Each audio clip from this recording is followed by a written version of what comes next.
My name is Tim Rosenberger. I lead the product development department in SpecTech. We service the global maritime market with our AMOS software that is currently deployed to over 7,000 vessels worldwide.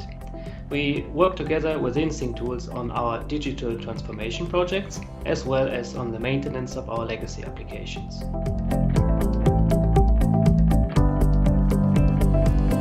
I came across instinctools on LinkedIn and we started talking together about the services that they can offer to us.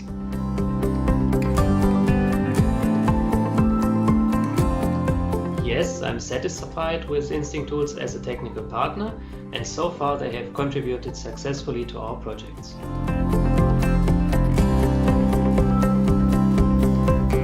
I think a good example is that one of the instinctools resources assigned to one of our projects fell sick, and we had a tight delivery deadline, and instinctools has been able to find another developer and assign him to our project from one day to another, and we have been able to successfully deliver this project.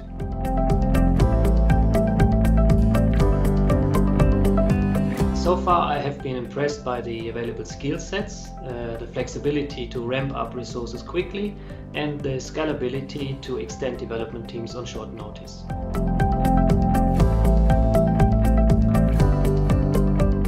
Yes, I look forward to a continued collaboration with instinctools and their contribution to our projects.